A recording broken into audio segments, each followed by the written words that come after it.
All right, let's dive into something I think we've all felt. That feeling that learning new things as an adult is just harder than it was when we were kids. Well, today we're going to talk about why that is, and more importantly, how you can actually get better at it. I mean, does this sound familiar? You decide to pick up guitar or learn a new language, maybe just get the hang of some new software for work, and it just feels like you're hitting a brick wall. What is actually going on inside our heads? Turns out, the answer is hiding deep inside your brain's own chemistry. And here's the wild part. The secret to unlocking your learning potential is pretty much the exact opposite of what most of us think we should be doing. Okay, so to really get the solution, we first have to get a handle on the problem. Let's call it the adult learning plateau. And it all comes down to this one incredible process called neuroplasticity. So, plasticity is just your brain's amazing ability to rewire itself. But here's the thing, it changes big time as we get older. For a kid, it's totally passive, it's effortless. Their brains are like sponges, just soaking everything up automatically. But for us adults, not so much. The plasticity is still there, for sure, but now it needs an active trigger. It needs a very specific signal to even get started. And that big shift from passive automatic learning to active intentional learning, it really starts to happen right around age 25. Now, it's not like a switch flips overnight, but after this point, that easy background plasticity just tapers off. To learn new stuff effectively, we have to learn how to consciously turn the learning machine on. So what is that on switch? What's the signal that screams at our adult brain, hey, pay attention, it's time to change? This right here is the key to the whole thing. Get this, the signal isn't success, it's failure.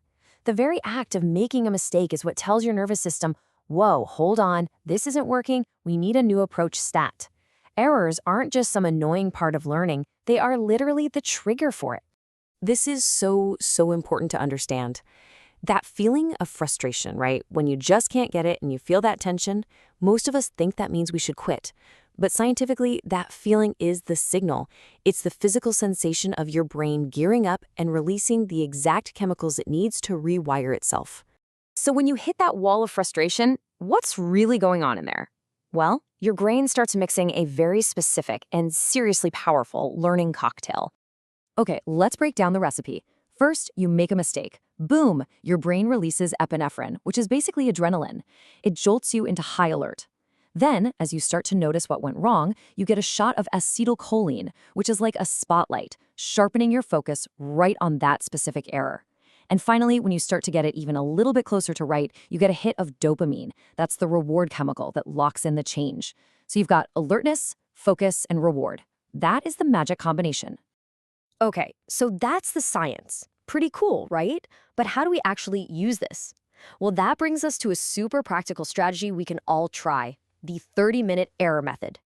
Now, here's the trick. As an adult, you can't just try to swallow the whole textbook in one sitting. The real key is incremental learning. You've got to break whatever you're learning down into the smallest possible pieces. Why? Because that lets you generate lots of focused errors, which is exactly what we need to get that learning cocktail flowing. Here's how it works. 4 simple steps. First, focus. Pick one tiny, specific part of the skill. Second, push. Work on it until you start messing up again and again. Third, and this is the hard part, persist. Stay in that uncomfortable, frustrating place. Don't quit. And fourth, drill. Just keep practicing. And yes, keep making those errors. And how long do you have to stay in this state of glorious frustration? Well, the science points to a sweet spot of about 7 to 30 minutes for a session. That's it.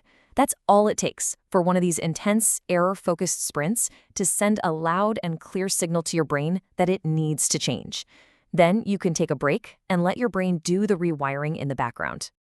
All right, there's one last piece to this puzzle. And you know what? It might just be the most powerful one of all. It's not just about what you do, it's about how you think. It's about consciously hacking your own learning mindset. Just think about the difference here. The old way of thinking says, ugh, I'm frustrated, this means I'm failing, and I keep making mistakes, I should probably just stop.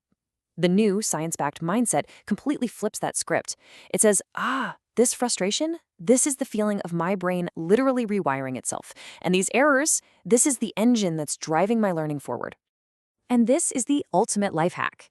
You see, dopamine doesn't just come from getting things right. It also gets released when you believe something is good for you. You can literally tell yourself, yes, this struggle is good. These mistakes are exactly what I need to get better. When you do that, you're consciously helping release that reward chemical, and you speed up the whole learning process. So really, the goal is to learn to find a little bit of pleasure in the frustration. I know it sounds totally backwards, but when you can do that, you create the absolute perfect chemical state for rapid learning. You're not just hoping to learn anymore, you are taking conscious, direct control of your brain's incredible ability to change. And that's really what this is all about. The big takeaway here isn't just some new study hack, it's a whole new relationship with the idea of learning itself. So I'll just leave you with this question to chew on. What amazing new thing will you learn by truly embracing your next mistake?